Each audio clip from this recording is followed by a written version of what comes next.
I don't know what's going on, but yeah, like everything else, there is always some technical difficulties that come up when you are dealing with technology. So I trust that you can hear me today. It's another Sunday afternoon, another Sunday evening, and I'm happy, certainly very happy to be on with you again. Happy to be sharing this time with you, um, and to be able to just have a conversation like we always do. I trust that those of you who will probably be taking a look at this program a little later on will be able to, you know, share with me pretty much some of the things we'll address today. And I want to delve right into a subject today. Last week I wasn't on. I was supposed to have been on last week. Um, was a little under the weather and didn't get to make it last week, Sunday. And I think that is all that matters. We're here and we are able to be able to chat and have a conversation. And certainly, I am very, very delighted that you were able to join me. Um, it is always very good to be able to chat and have a conversation with people. Just on subject matters of importance, things that I think that matter to us as a people, and of course, just generally to be able to interact, if I may say that. So yeah, so I'm really really happy that I'm here, and I'm able to be able to be speaking with all of you today. um yeah so now, as I said, this is going to be a conversation that we're going to have with each other going forward, and we'll be speaking about different subject matters as we develop that type of rapport and so on. Now, let me just pause to say a very special good evening to my dear brother and friend and mentor, Richo, Michael Richards, my spiritual mentor. I thank you so much for logging in, my brother, and those of you who are already on. You know, yeah. So thank you so much for joining me. So, like I said, I was supposed to be on last week, but was a little under the weather and didn't feel that I had the voice. My voice was not, it was not in the best state. And so I chose to kind of relax. Today is a snowy day. It's wet, it's cold, it's white, and but I'm happy to be here nonetheless. Yeah. So, Richo, if you can hear me very clearly, if my audio is coming through, just give me a heads up. Let me know if my audio is coming through. But yeah, so last week, we started on the subject of our young men, and I think I spoke at length about the fact that there's a lot of shifting blame and ascribing responsibility.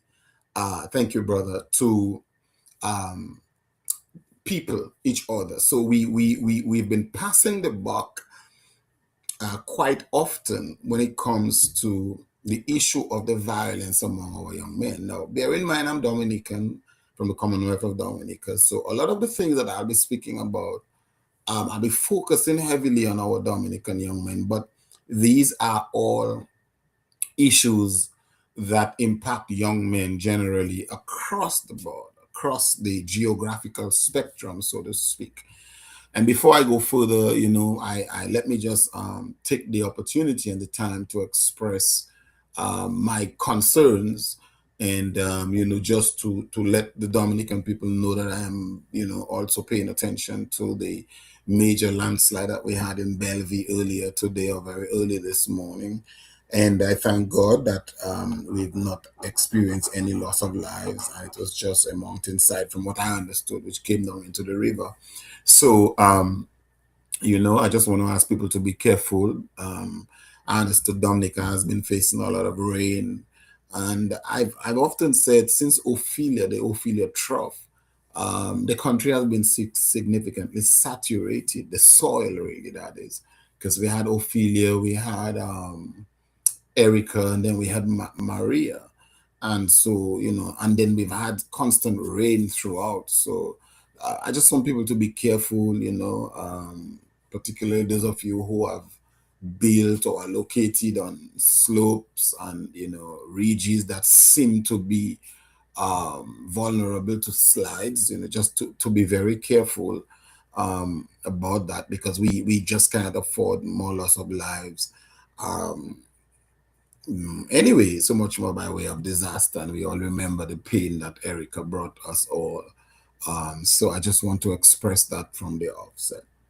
Now, I did say that when we came on our next program, we would be speaking about the whole idea of the violence that we're experiencing among our young men. Now, like I said in the first program, I sought to go into a little detail about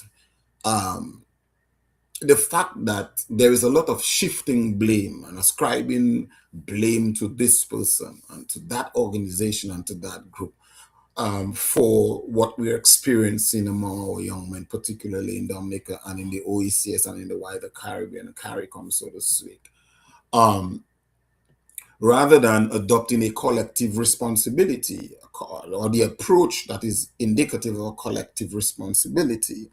And I believe that for as long as we seek to ostracize ourselves from what is going on or abdicate our responsibilities, whether it's the church, whether it's the social clubs, whether it's the government, whether it's a political party, whether it's the schools, whatever, then we are not addressing the problem. And I did say that I applauded the effort by one social media house or social media platform to have people speak out. I did also say that speaking out is just one thing, but if speaking out is all we do, and after we finish speak out, everybody goes back into the little cocoon and the sacred and safe space, then we have done no good to the issue and probably have done more harm, because we would have just spoken.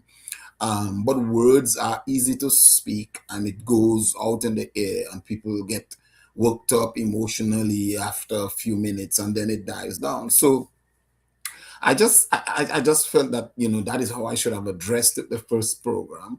And today I just want to go a little further with the few minutes that we have, because we have just about an hour, and I came in a few minutes late because I wasn't sure about whether everything was happening in terms of the program going out live. Now,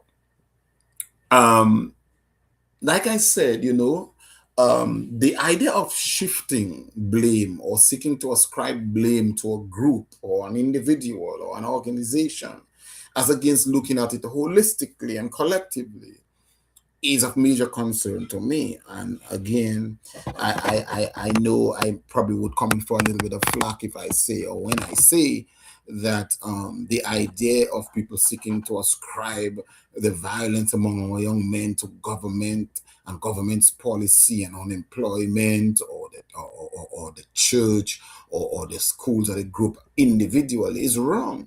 And I believe it is a distraction. And yes, I say it's a distraction because unless and until we are at a place as a people where we agree that the issue confronting our young men is an issue that was, first of all, born and created out of our own society, then we have a problem. And we have to first recognize that it's like drug addiction. Until somebody who's addicted to drugs comes to the place where they recognize that they have a problem and they need help, it doesn't matter how much help is offered. They probably will never come to the point where they get help or they accept help. And so we have to approach the issue of violence among our young men, in particular, among our young people, but more so among our young men, from that viewpoint or standpoint. And there are too many distractions. There are too many created distractions, and some of which are not created, but we're not paying attention to it. Let's look at one of the distractions: political distraction. There is a political distraction. Now, I am not saying that any government, doesn't have its role to play in terms of ensuring that measures are put in place to help reduce or eradicate the violence and the gun violence, in particular among our young men or young people. There must be laws, stringent laws.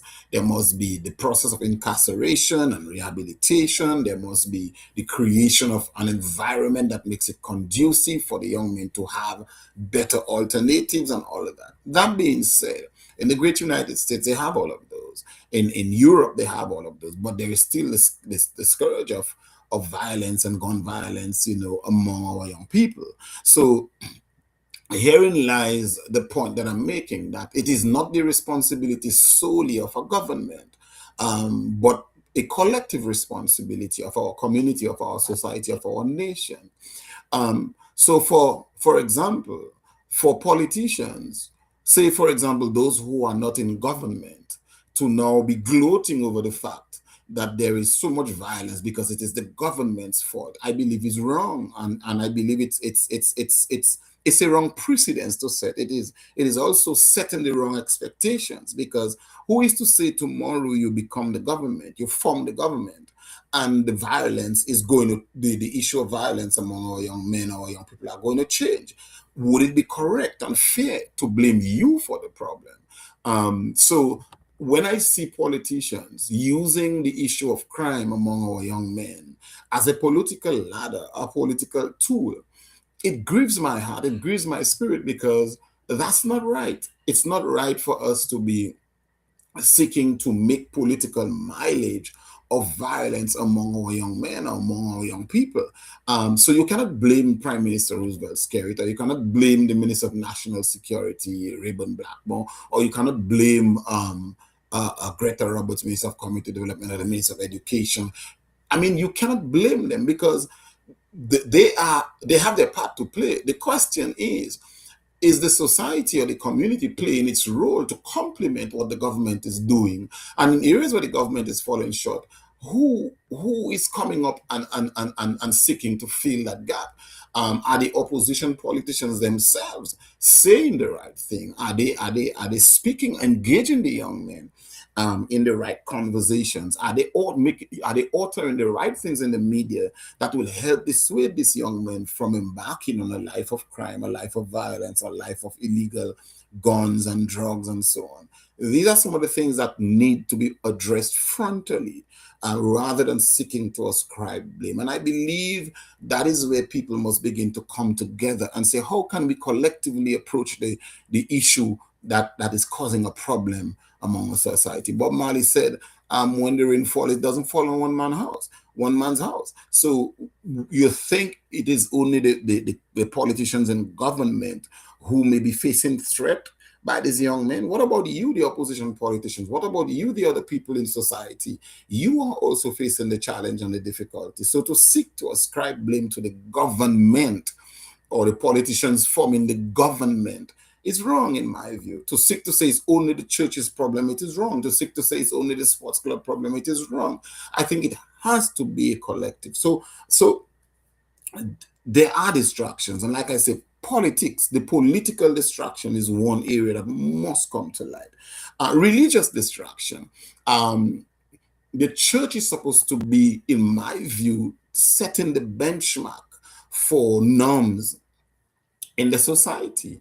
But I hasten to say here, even opening myself to flag, that the church seems to have lost its moral compass or its spiritual compass in a lot of areas.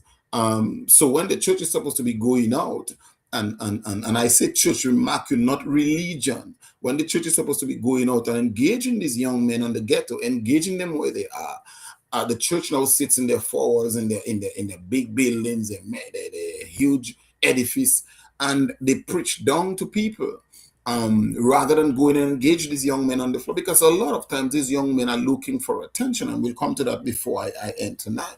But that needs to happen. So the church in itself has to look at its whole approach. Is it okay? We go to church on Sunday, well dressed in our nice clothes and everything, and then we pass these young men on the street with our windows up. We go to church, we come from church, we pass them and we point at them and we say, "Look at them. You see him, he's a V-neck. Look at them. You see them. All they can do is on the streets peddling drugs." But we don't stop to engage them. And as a matter of fact, we become fearful of them. We become scared of them. So we cede territory to them as against we approaching them. And I'll tell you what, my interaction with a lot of these young men, when you approach them, they're open. They're open to talk. They're open. They want to listen. They want to have a conversation. So I believe the church in itself has failed miserably in its whole approach. And I often tell people, I ask people this question: if Jesus was walking the face of the earth today, do you think he would be dressed in a gown, or do you think he'd be dressed in a robe or jacket and tie and walking into the best building and collecting the offerings and preaching down to people? Is that what he would be doing? Or would he be on the block? Would he be on the ghettos? Would he be out there interacting with these young men? I challenge some of the church leaders and I say, why don't we take service to the block one of those Sundays? Why don't we decide we're going on the block and have service? And see those young men come. See them, go meet them where they are. No, we say, come to church. We're inviting you to church. We pass them and say, we're inviting you to church. Let's go to church. That's not enough. That's not enough. We have to be able to go and meet them where they are. And that is what Jesus would have done if he was walking the face of the earth. He would have gone to the ghetto. He would have gone on the block. He would have gone and sit with them and engage them. And we don't do that. We don't see the church doing that anymore. We don't see, congregations are doing that anymore, where they leave the four walls of comfort and they go where it's uncomfortable. They go to have, fellowship with them on the block. And that is a challenge I've thrown out to the church in the past, and I continue to do it again. And therefore, I believe the church in itself has to re-examine its whole approach towards dealing with our people, our young people, our young men, our young women. And so for them to point out and say, "Oh my God, we have so many young men killing each other and killing, people around the place, and let's pray for them and pray for them." You're praying for them at a distance. You're sitting in your pulpit and you in your comfort zone, in your air-conditioned building, and you're praying for them. I'm not saying prayer, there's any distance in prayer, but how much more important or how much more impactful would it be if you go and meet them on the block on a Sunday morning or on a Saturday morning or whatever time or on the evening? Go there and interact with them. Have a Bible study on the block. They want to engage you. They have questions. You'll be amazed that they have questions too, and they want to talk and they want to ask you about the Bible and they want to ask you about stuff. But here we are. And then the church itself turns around and say, well, what is the government doing? So we do have the religious distractions. We also have financial distractions. People are hell-bent now on accumulating wealth. That's all they're after. It's about making money at the expense of some of these young men. So we're about making a lot of money because we want to make sure we have the best house, we have the best gated community, we have the most expensive vehicle, we have the fattest bank account, we can travel across the globe.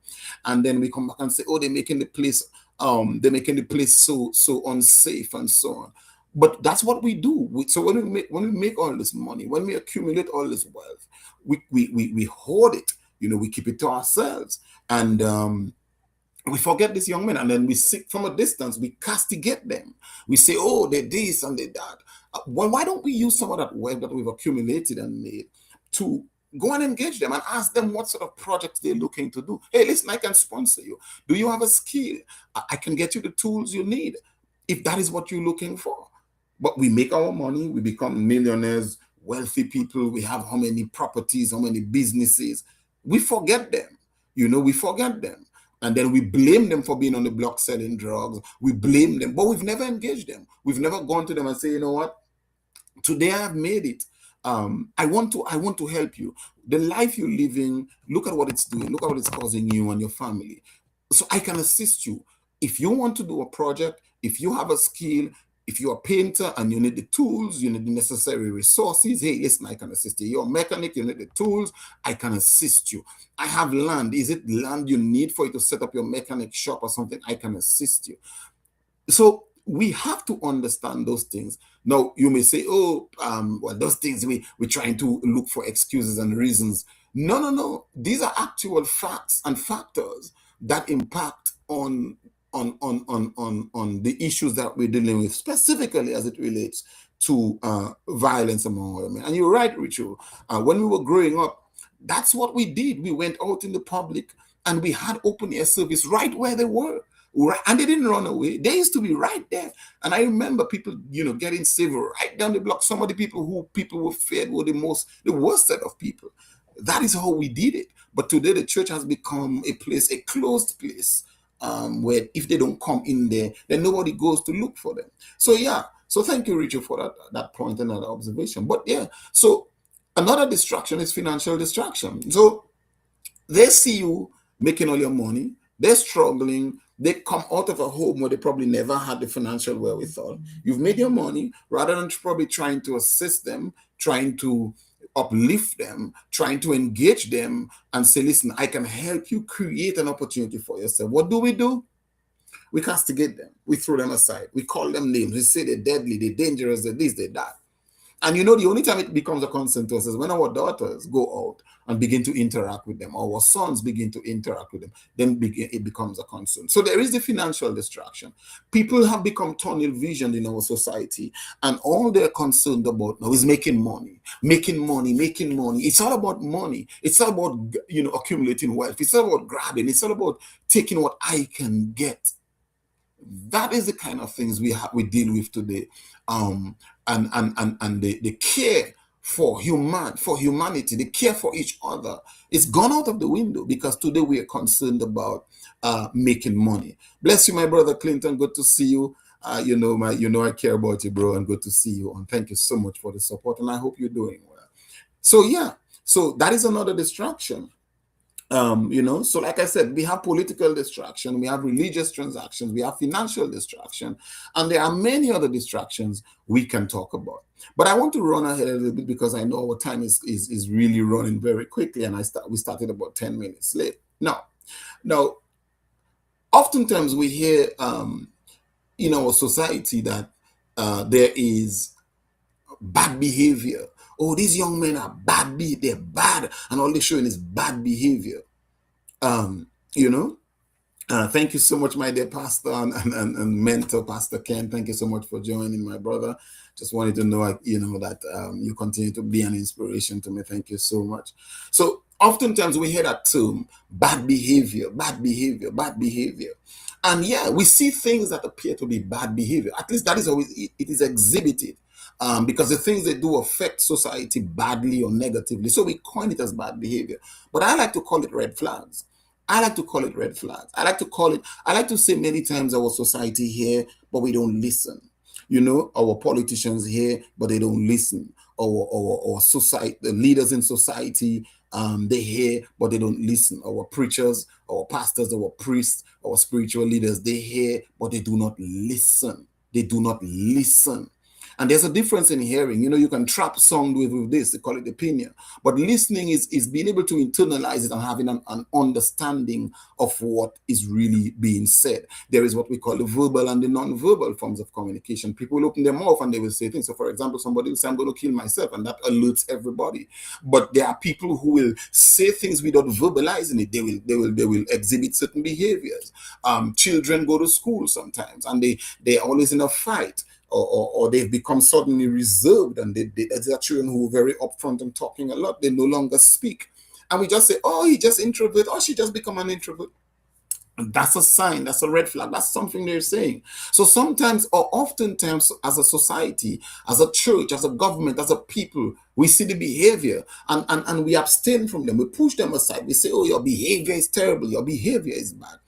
But we need to dig deeper. We call them wicked. We say their intention is bad. Their intentions are bad, but are we taking time to look beyond what they present, beyond the violence, beyond the vile talk, beyond the threats? Are we looking beyond that? How would we do that though?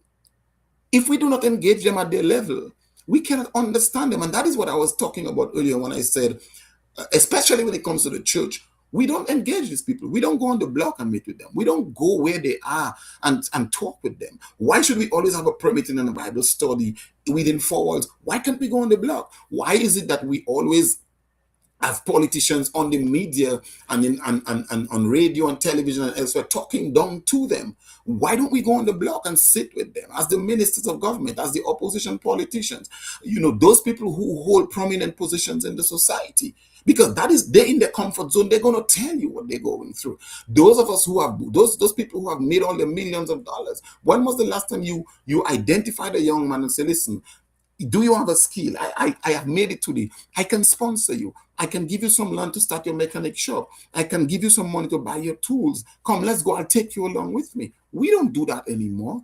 We don't do that. We don't do those things. But we're quick to shackle them and lock them down and call them out and say they're dirty, they're wicked, they're bad.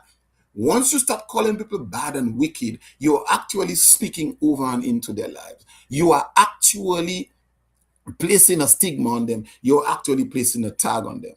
We have a situation where women will tell their boy children, "Oh, you'll come out like a thief, like your father. It's so you will come out." The father may have transgressed and found himself in jail. Once you stick that in a boy's head, in a child's head, what do you think they're going to do? They're going to find out, well, what happened to my father? Well, that's what they say I'm going to become. That's what I become. And they go after that because that is where they feel society see them. That is where they feel they belong because that is where we have placed them. Yet still we become concerned about how they turn out when we actually spoke it into their lives. We spoke it over them. We allowed our tongue, in which the Bible says death and life lies, to speak over them. So we speak death over them, we speak curses over their lives, we speak all sorts of detrimental things over their life. And when it turns out to be true, then we start to raise the alarm, and then we blame the government, and we blame the minister, and we blame the prime minister, and we blame this one, and we blame this one, and we blame that one, rather than looking into ourselves as the parents, or as the family, or as the society, or as the community. We have to be careful how we interpret the signs and the signals that our young people are sending to us at a very early age, or as they grow, or as they begin to integrate into society. We have to watch how we speak to, for, and about them. We have to be mindful of that because those things can have lasting impacts on the young people who are growing up in our society. And these are some young people who are going to become the fathers of our children and grandchildren, the husbands of our daughters, the wives of our sons. They are the ones who are going to be the leaders in our society. And if that is what we're creating, then why are we surprised? Why are we surprised? And therefore, and all of a sudden we sit back like the thumb now and we're blaming everybody else. So the church is blaming the government is blaming the church, the society is blaming the police, the police is blaming the parents are blaming the police, rather than the church, the government, the police, the sports club, and everybody else coming together and saying, what is the problem that we have created, or that we have allowed to fester and grow among us? And how do we take it back? How do we address it? What are we going to do collectively as a community, as an organization, as a body, as a nation, as against seeking to say, well, you are responsible. We are all responsible. We are all responsible because these same people, young people, they grew up among us. They rode the same public buses. They went to the same banks, the same post office, the same restaurants, the same schools, the same churches. They walked into the same public buildings. They were in the same stadiums. They were all around us. And they were exhibiting those traits that we spoke over them, that we even inculcated in them in certain instances, but we paid no attention. And when they became monsters now, we seek to ostracize them. We seek to make them look like they are demons when we in fact created them. People say, for example, I'll give you this example. I used to work at the prisons. I worked there for 11 years. And people, I used to be running a program there where I used to kind of help prepare them for society going back out. Some of these young people would leave. They would go out. They would get work in the construction sector, or agriculture, or other places, or even in the supermarkets. And somebody would pass and see them and say, "Mister, you are working for you." that young lady, she just come out jail for stealing, or Mr. come out jail for fighting and so on. Right away, the entrepreneur, the business owner sends them home. Listen, I don't want you around me. I didn't know you were in jail. But how do you expect them to change? How are they going to change if you don't give them an opportunity, if you don't begin to repose some trust in them and make them understand, listen, we understand, but we are part of the process to help you to reintegrate and to change your life. Some of these young men who are sitting on the block every day, they are sending messages to us. They were sending them before, even before they got to the blocks. Don't forget, when you see them on the block, they didn't just wake up one morning and just go on the block. There were things happening that were pointing to them heading to the block. But we became so tunnel vision and oblivious to the messages that they were sending that we didn't see that. And we only see them when they're on the block, when they start doing things to us now, harming our people, messing up our vehicles, stealing our vehicles, peddling drugs, carrying illegal fire. That's when we see them, when it begins to impact us. But the signs were there all the time. You see a young man going to church. People start to ridicule him. We call him off names. Oh, you're joking, you're going to church. Really? Really? If a young man decides today he wants to go to church, that's where he wants to go. Wouldn't you encourage him? Shouldn't you encourage him? But then we make fun of them. We make them feel like they're soft. And we have to be more mindful of those things. We have to be more mindful, before we get to the point where we start throwing blame at people, at them, and castigating them. And some of them are very intelligent. Most of them, in fact, if not all of them, are very intelligent, very brilliant. Some of them are, quite apart from having graduated, from tertiary education. They're just naturally smart. They're naturally smart. But what we've done to them as a community, as a society, is we've sort of boxed them in, and as a result, when they break out now, and their actions begin to impact on the society, we begin now to start. We want to chop them up. We want to destroy them further. We want to cast them away. It's like there is no hope for them. So, are we reading the signs? Are we seeing the red flags? We see a young man boasting about how he used to be a fighter, or he likes to fight and he's strong. He's a bully. That's a sign. That's a red flag. Who is engaging him? You know what society, even some parents, they laugh. Yeah, man, nobody mess with my son. But I know he can stand up on his own. He can defend himself. He's becoming a bully. We make it seem that when a young man cries, or he shows remorse for something, or he becomes humble and contrite, that he's soft. So we seek to instill in him that he must always be a fighter, and that is what will make him the man. And then when he takes that now to the streets and become a real fighter on the streets, we say, oh, it's not so I raise him. And so you forgot the things you were saying to him. You made him believe that crying was a problem. You made him believe that coming and say he was sorry was a problem. Instead, go and fight for yourself. We see parents going into the schools and abusing the teachers in front of those children. We see children, I remember a couple years ago, there were a lot of street fights in Dominica.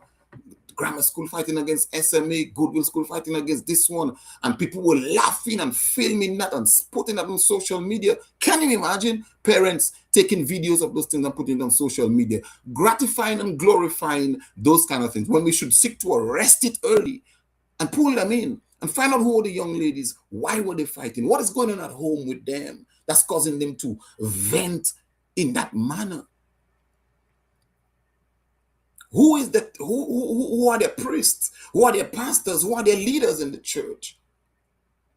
Bring them in. They probably want to speak, but we've shut them out. So now what they're doing is speaking through the fights in the school uniform, going to school with weapons. We laugh at those things and we make it seem to think that it is fine. It's macho and it's you're tough. But that is what it ends up being. Right? Anger. You have young men and young women.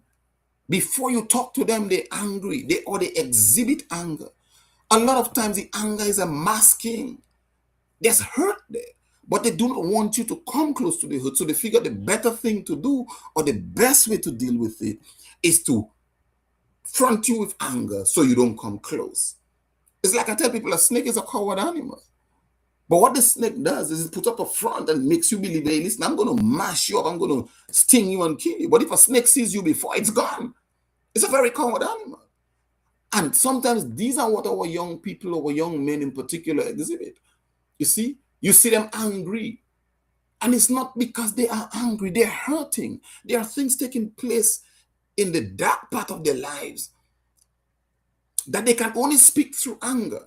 And we must learn to cut through that anger and go beyond it and have a conversation with them. When I was in Dominica recently, and you engage some of these young men, you begin to find out that they're coming from homes where all they've seen is anger.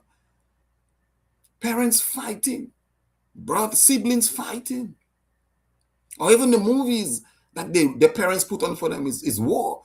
It's always a violence and a gun. So we shouldn't be frightened, because some of those young men are created right from among and under our noses. So that is why I say it requires a collective approach. We all have to go back and embrace them because we all created them. They emanated from among us. Some of them become extremely introverted. These are people who, in the class, they'll be first to speak. In church, they'll be first to want to sing and testify. You know, in the stadium or on the playing field, they'll be the first to want to get into practice. All of a sudden, they've become very introverted. They've become very reserved. And you know what we say? Oh, she just, to herself, or he just to himself. These are messages, these are flags, these are signals that they're sending. Who's reading them? Who's speaking that out? That child, that young man, that young lady may have become very closed because there are some things going on with them that have suddenly shut them down because they don't trust people anymore. How could you be a pastor or a priest or a church leader and one of your congregants don't trust you anymore? They don't trust you enough to come to you and say, look, I'm being abused. Or look, I have a problem. Or look, that in itself is a problem. If they don't feel safe to go to the police, if they don't feel safe to go to their principal, if they don't feel safe to go to the head of the sports club, then we have a problem in our society. And so we must begin to create or recreate the safe spaces for these young people to come and talk about the issues that are affecting them before it snowballs into some of the problems that we're having. For a small country like Dominica to have lost 22 people by way of gun violence last year, it's too many. It's one too many. And I'm not even talking about the outside world where many young men just dying and young ladies just dying. We find some of them becoming overly talkative. Sometimes they talk a lot because they want to consume the pain and they want to present, something that will make you believe that they are okay. And therefore you don't need to give them attention. They present a facade. But sometimes the most talkative ones are the ones that you need to pull aside. Of course, you wouldn't use the same stroke across the board for everybody. But if you have an understanding of what are the signs and the signals or the red flags, then you will devise and create the avenues and opportunities and approaches to help them feel comfortable pouring their hearts out. And that is a problem we have today in our society. People don't trust people anymore. And so they hold on to the things that then eventually shows itself by way of violence. That impacts on their self-esteem to the point where they feel for them to prove that they're worth something in society, they need to have a gun. And that the only way they can solve problems is to shoot down their brother man or to stab them down. Those things do not just happen overnight. There are things which are going on that should tell us I mean, you have young men in the church today who are contemplating suicide. They're always in church. How comes we're not picking up on that? No, the church leaders, the pastors, the priests, they come to church and all they're concerned about is collecting the offering. They're concerned about the numbers. But when these people come from outside in the world and they come into the church, they're coming with a baggage that we have to help them unpack. When they come into the sports club, they come in with a baggage that we have to help them unpack. So, for example, a club enrolls a young man, football or cricket. He has a skill, and that's all we're concerned about. Him becoming the star on the team to make us win, because all we're concerned about is winning as a club. While we're winning as a club, we're losing him. How many of those young men who were good footballers, basketballers, and cricketers today are drug addicts? Or today are locked up behind bars? And we say, boy, Mr. was such a good footballer and such a good basketballer, such a good cricketer. You feasted on his skills, but his mind was disrupted all along. And we didn't take time to invest in him. See? We have them in church. They're in the band. They're playing the music, the guitar, the keyboards, and all of that. They are involved in the song and all of that. But they're hurting. They have issues. As ministers, as church leaders, as pastors, do we pull them out? As preachers, as priests? Do we have one-on-one with them? Do we try to understand them? No.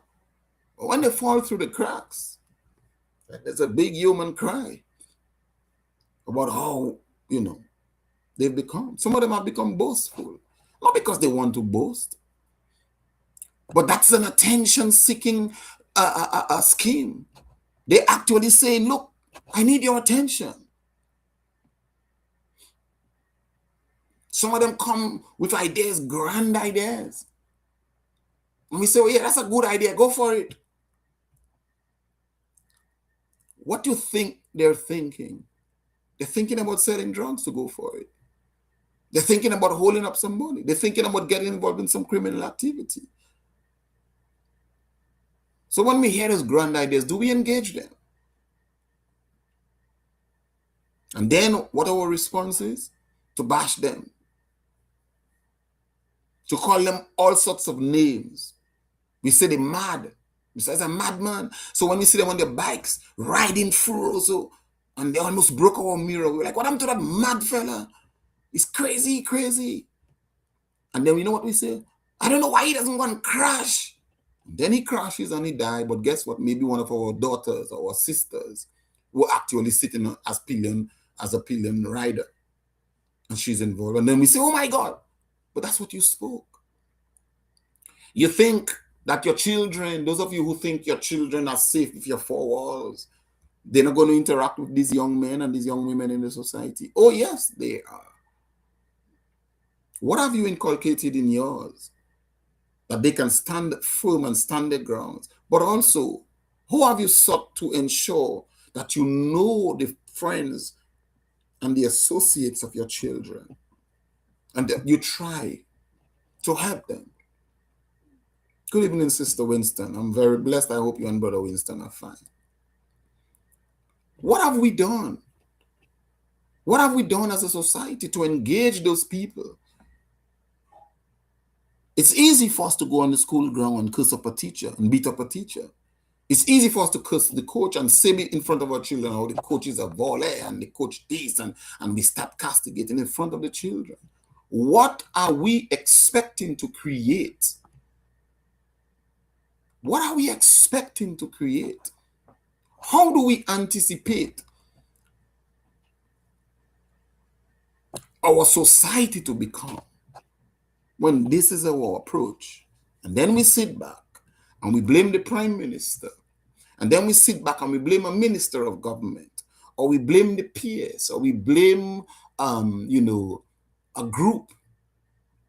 This is nothing, this approach will not help us if that's all we do, blaming each other, seeking to ascribe blame. And so, like I said, I applaud the effort by the social media platform, or whatever you want to call it, asking for people to come on Facebook and speak out against that. How many of these young people saw the messages that you put on Facebook? Very few of them saw that. Or you think that is what they were? How many of them saw that? Hello, Mary. Good to see you, my sister. How many of these young people saw that? They saw the messages that all these people spoke. Oh, too many families are hurting. Let us put down the guns. Really? And you think that has helped? So as soon as you finish post your Facebook message about put down the guns, you lock your door. You have the biggest wall around your yard. You're driving if your windows up and you're passing them on the block and they say, look at them, that's all they worth. Sell drugs on the block and have guns. Who said he probably have a gun on him? Those are the kind of things. Did you stop after work and just engage him? Have a chat with him? Hey bro, what's going on, man? Did the church decide, listen, Sunday morning we going on the block and have service there? Or our Bible study is on the ghetto where we can have the young men ask us questions about the Bible? Me saying that maybe it's like some people are saying, this guy don't know what he's talking about. Me go on the block, these fellas, they're so violent. They're not violent. They're calling for attention. Why can't we go on the block and have a prayer meeting? Why can't we go in the ghetto and have a Bible study? Why can't we take church service out of the church, the building, and go on the block and do worship and praise on a Sunday morning? You think they will run away? They won't run away. It might start like ridicule. They will come there. But guess what? What we'll be doing is meeting them at their level. So we sit down as administrators, whether it's in these community groups or church or wherever, and we plan meetings and we say, bring somebody with you or tell the young men on the block to come. We have a meeting in the community center to talk to them. Oh, really? Oh, really? There is work to be done. So all this talk about violence among our young men, gun violence, it's talk, it's just that. We need to be very practical and pragmatic in the way we approach this scourge in our society. And then when I sit back and I will repeat it again, I hear politicians saying, oh, it's the government fault because there is no employment. That is baloney. Because some of these young men are gainfully employed. In my view, it has nothing to do with lack of employment. It has to do all with what the society has created, because they are coming from among us, from among the families and the homes that exist in our society. So that blaming of government from the opposition politicians or from, other sectors in society, to me, is a cop-out. Politicians have their responsibility. They have their roles to play. Don't get me wrong. But crucially so as well, and even more crucially so, it is the home. It is the father and the mother. It is the neighbor. It is the shopkeeper. It is the justice of the peace. It is the nurse. It is the teacher. It is the head of the social club and the sports club. So all this chatter on Facebook and other social media platforms about what we should do makes absolutely no sense, because it has no lasting impact on the lives of our young men who are causing and creating our societies to be unsafe. And I'm being a little tough on the church, because I believe the church has failed in its responsibility. It has abdicated its responsibility. Government should be going to the church seeking advice on how to deal with social issues. Now government setting policy for the church. The church should be the one coming up with advice for the government. The church should be the one taking to the streets, not to preach down their throats, but to meet them. Meet them in the ghetto, meet them on the block, the community groups as well. But we're safe in our comfort zone. Since I started 10 minutes later, I'll just go beyond 7 o'clock for a while.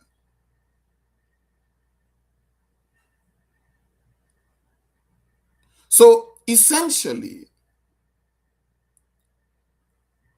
the approach has to be two-pronged, if you ask me, Rachel, because there must be practical measures that has to be taken.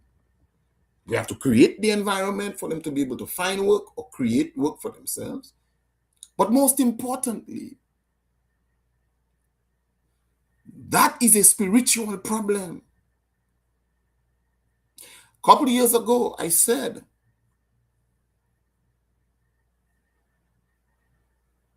the devil has intensified his attack on the lives of our young men. And some people start to tell me, oh, I look into spiritualize everything. But as a man of God, I see things purely from the spiritual standpoint. Not being ignorant of the natural.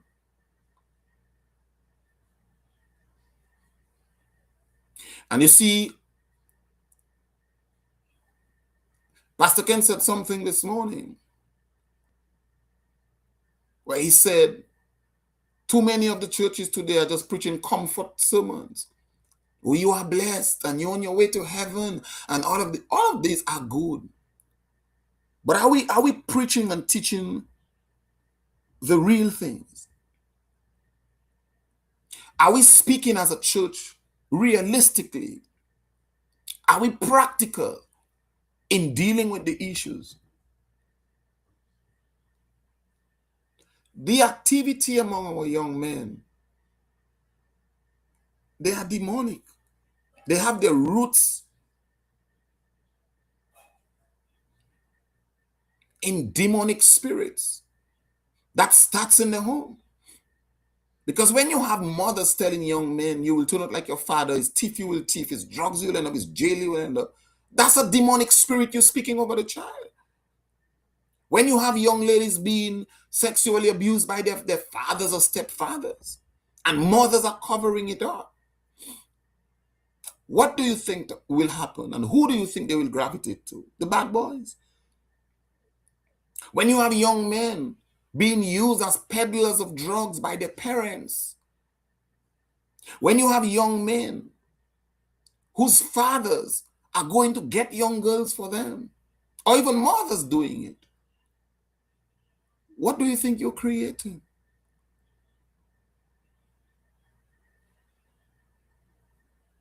And so I believe that all the entities in the society and the community has the role to play. It's a collective approach. But the reason I am being so stringent as it relates to the church is because I believe the church has an awesome responsibility. The church is called to stand up. The word of God says we are the salt of the earth. And if the salt loses its saltness, then the meat is going to spoil. Just imagine for a moment, if you can do that, salt being no longer salty, it cannot preserve anything. The word of God says, young men, I have called you because you are strong.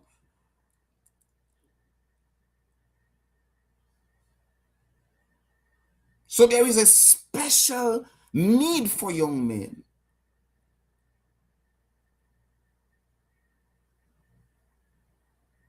But you know what? The church seemed to have itself fallen on the wayside. So we don't preach the unadulterated word of God anymore. We preach what people will like to hear.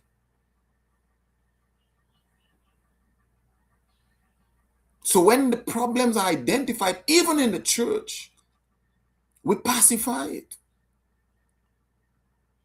So we see these young men come to church with certain attire, and we say, oh, nothing wrong in that. Render your hat, not your garment. Misinterpretation, eh? That's for another discussion. That's what we say.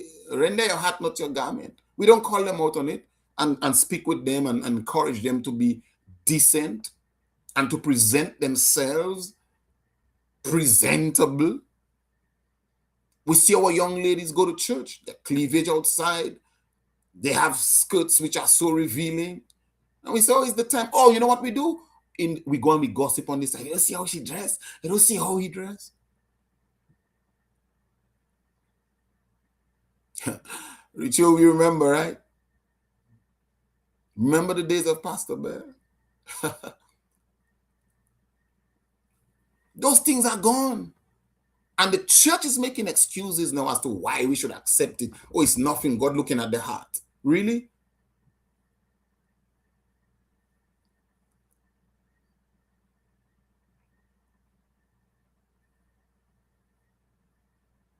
Somebody's supposed to hear you and see you by the way you carry yourself and know that this person is a believer or that person is different.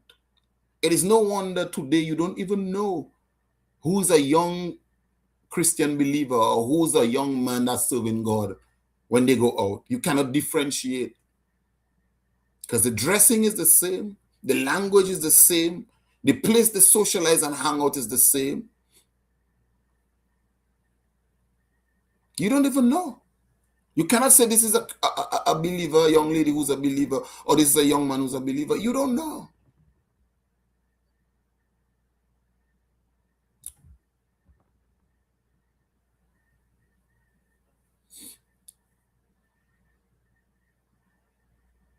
So we need to pause. We need to pause as a community, as a society, as a nation, as a people. We need to take a step back. And all this chatter and all this talk about put on the guns and stop the violence and family hurting will not change the situation. We have to wake up from what, like one pastor said, wake up from our blessed assurances. Wake up and go hit the streets. Go meet them. Go engage them. Go love them. Yeah, go love them. Go show them that you're interested. Yeah. Let them know that you care about them. Let them know that you're interested in their welfare. Give them a safe space where they can pour their heart to you. The church leaders, the priests, the deacons, the pastors, the bishops, and all these big titles they have carrying around. Because they want to be seen and known.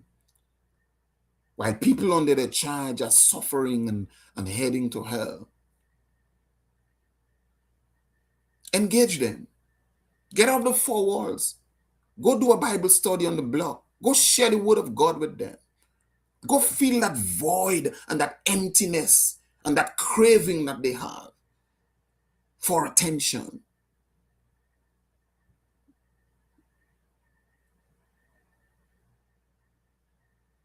That's what Christ requires of us. That's what is meant by me being my brother's keeper. That's what Christ wants of us. To go into the highways and the byways and meet them. I speak specifically to Dominica and to Dominicans. I thank you so much for listening today. I trust that this little conversational rapport will resonate with somebody. I've worked with young men and young people overall extensively. I worked in the prison for 11 years. I worked at drug prevention unit. and I had the opportunity to work with young people. And even where I am today, in my place of employment, I have the opportunity to minister to young people, and I thank God for the opportunity to share His word with them and to be an example. So today, as I close, I just want to say that God is still in the saving business. He's a God of love and compassion, and His hands are still outstretched. But He needs us to work through us. And these young men are suffering. No matter how much big gold chain and all of that you see them have and all the expensive, right? They're suffering and they're hurting. And we have an opportunity as a church to go back to doing practically what Christ has called us to do. As a community, we need to go back and take our rightful places in the lives of these young men. They're not bad young men. A lot of them are attention seekers. But we've allowed fear, which is torment, to take over us. And as a result, we leave them to the snare of the enemy. I urge, therefore, that we wake up from our sleep and our slumber. I urge, therefore, that we hit the ground running, because if we don't, we will see a repeat of 2025 in 2026, if not an exaggerated year. Yeah, I said it. If we don't wake up as a people and realize that we talk too much without taking action, we will be having that conversation at the end of 2026 when once again we'll be crying about our young men either in jail or dying or killing each other. There's too much blame going around individually when it should be a collective approach. Every one of us have to be blamed for it. Greed has taken over. Selfishness. And then we blame a government. We blame a political party. We blame each other. All of us should begin to look within ourselves, come together and say, why aren't we doing better? Because we created them. We created them. And I will say this to the church again, in Dominica in particular. The church has failed in its responsibility. We have failed as a church. We've become sophisticated in our approach. We've become accepting of worldly things into the body. We've found ways to justify it. And we say, oh, we're living in the world, we're living in the real world. The word of God says you may be in the world, but not of the world. We've set aside the spiritual standards that guided us because we don't want people to feel we're hurting them. We don't want to ruffle people's feathers. Wrong. Wrong. But then we stay on our pulpit and we preach and we say, we put our loudspeakers and we tell them, come inside. They're not hearing us. They're not listening.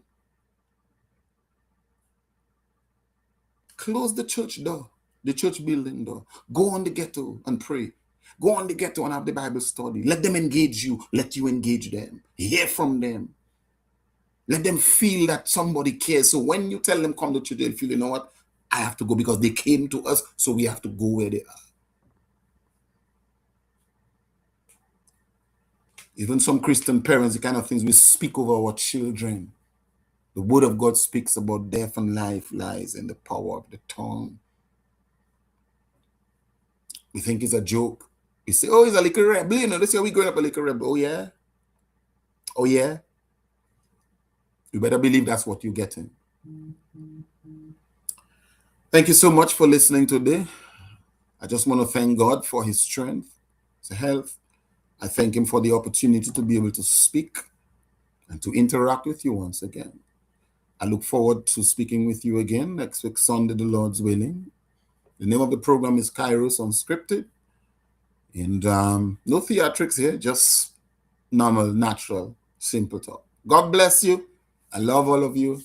And we'll seek to address another subject of importance next time around. Much grace. God bless you.